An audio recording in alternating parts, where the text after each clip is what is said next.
Perkenalkan, nama saya Nikodemus Tepu dengan NIM 103061170. Di sini saya akan menjelaskan proses pembentukan telur dengan dosen pengampu IR Tatif Widianasari SPT MP PM. Jadi yang pertama, ketika terjadi reproduksi, ovarium mengeluarkan hormon folikel stimulating hormon yang berfungsi memicu pertumbuhan folikel. Nah, ketika folikel sudah makin besar dan matang, disekresikan hormon LH, luteinizing hormon, yang mengakibatkan terjadinya ovulasi, yaitu peristiwa jatuhnya sel telur yang sudah matang ke ovidum. Lalu yang kedua ada ovum yang sudah matang tersebut ditangkap oleh infun di bulum. Yang ketiga, di bulum sel telur tersebut akan menunggu sel sperma. Jika sel sperma bertemu dengan sel telur, maka akan terjadi fertilisasi.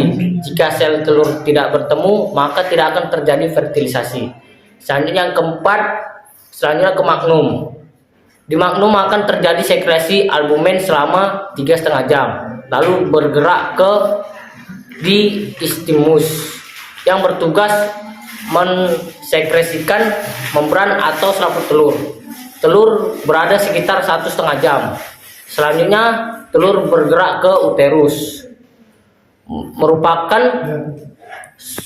tempat terjadinya proses sekresi kerabang telur selama 18 sampai 21 jam oleh sel porfirin. Lalu telur bergerak menuju vagina, merupakan tempat sekresi kultikula ditimbun pada kerabang untuk mengisi sebagian pori-pori kerabang. Secara normal, telur tinggal di dalam vagina selama beberapa menit, lalu menuju kloaka yang merupakan bagian paling ujung luar dari induk tempat dikeluarkannya telur.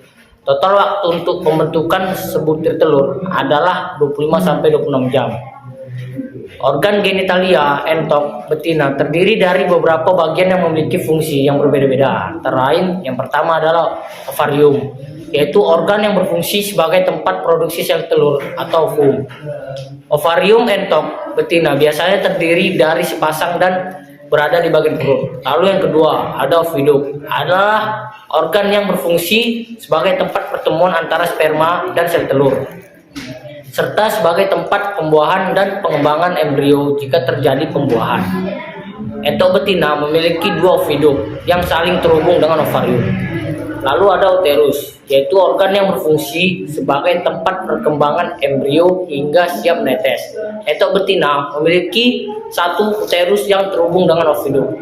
Lalu ada vagina yang berfungsi untuk menghubungkan antara organ reproduksi dalam dan luar. Vagina entok betina berfungsi sebagai tempat masuknya sperma ke dalam tubuh dan sebagai saluran keluarnya telur. Lalu ada kloaka, yaitu lubang yang berfungsi sebagai tempat pembuangan kotoran dan tempat keluarnya telur yang telah matang dari tubuh entok betina. Semua organ genitalia entok betina ini sangat penting untuk menjaga keberlangsungan hidup dan reproduksi entok. Dalam proses reproduksi entok, organ-organ ini akan bekerja sama untuk menghasilkan telur yang kemudian akan dibuahi oleh sperma dari entok jantan. Setelah pembuahan terjadi, embrio akan berkembang dan menetas di dalam uterus. Kemudian anak entok akan keluar melalui kloaka.